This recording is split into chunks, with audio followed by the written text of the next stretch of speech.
But we begin with that breaking news from Ukraine. A helicopter has crashed, killing at least 18 people, including a number of top-level officials. We have the latest images from the scene showing the burning wreckage of that helicopter crash. A police officer from the local police service said the helicopter crashed in a town near the capital of Kyiv. Bravary is around 15 miles from the centre of Kyiv. The helicopter crashed near a nursery and a residential building. Local officials said that at the time children and staff were in the nursery, but confirmed everyone has now been evacuated from the scene. Deborah is on the phone for us. Deborah, what more do we know? So we know that Ukraine's interior minister was on that helicopter and was killed in the crash. His deputy was also killed, and a number of other officials. It's a truly shocking development.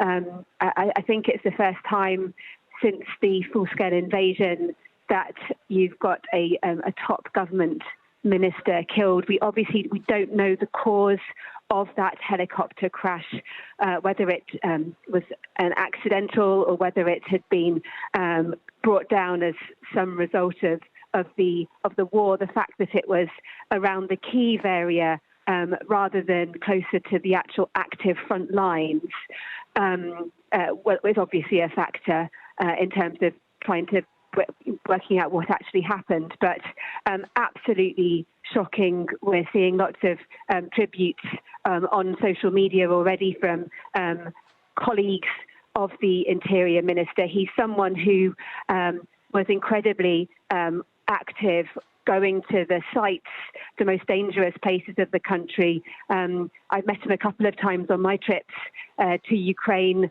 once in Bucha, that town outside Kyiv, where you'll remember those horrendous atrocities were committed by Russian forces in the early weeks of the war. And then I also met him in Kharkiv region when he was visiting one of the cities that Ukrainian forces liberated in their counteroffensive in the autumn.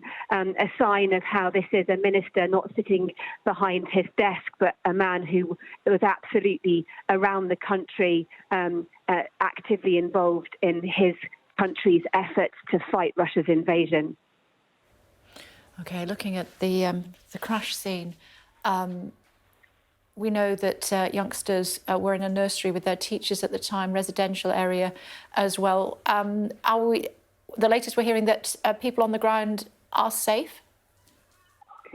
Well, I imagine it sounds like it was a helicopter crash. I mean, horrendous for the children and the teachers at that nursery. It's interesting, since the Russians were pushed back from around Kyiv, a semblance of life has restarted with children going back to school. It's hard to imagine, given that there are still the missile threats, that they're able to go back to school, but they're trying desperately to get on with life.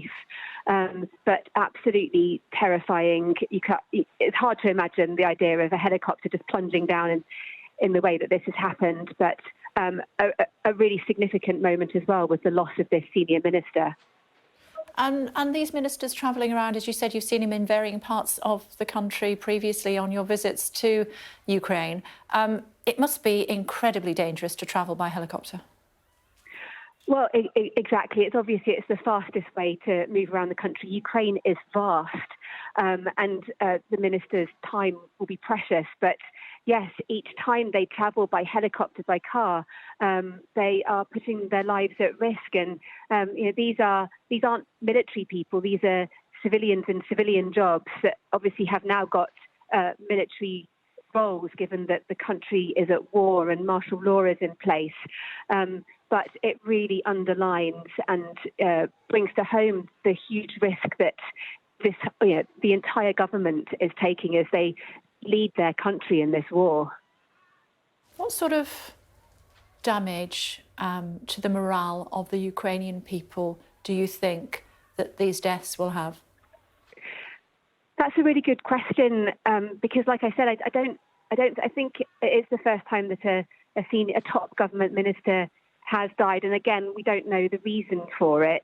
It could just be an unfortunate accident, but clearly he would have been moving around on that trip, you'd assume, because of some reason to do with responding to the war, whether he was going to the site of, a potential war crimes. He was very active in that, in terms of leading the efforts to gather evidence of war crimes, suspected war crimes by Russian forces when he was going to these places. I remember when I met him in Bucha, he was visiting the site where there were a number of charred bodies by a car that had been killed by Russian forces.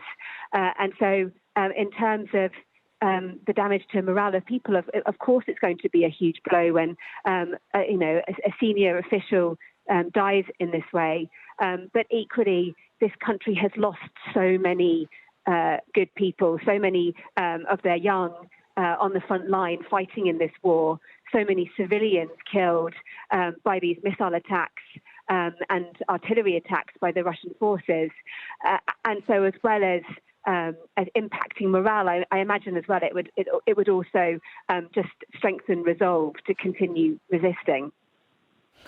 OK, so for people just tuning our way, can you update us on what we do know about what's happened, please, Deborah? So we know that a helicopter has crashed in an eastern district in Kyiv. It's the Brovary district where this helicopter came down. It was carrying the Interior Minister, the Deputy Interior Minister, and a number of other officials. On the ground, at least 2 children, sadly, were killed. This helicopter landed close to a nursery. And, you can imagine investigators on the scene now trying to work out exactly what happened and what brought that helicopter down. Indeed so. The latest death toll we're hearing is 18 people aboard that helicopter when it crashed. We'll get more information, including the Interior Minister and his deputy. Deborah, for now, thank you.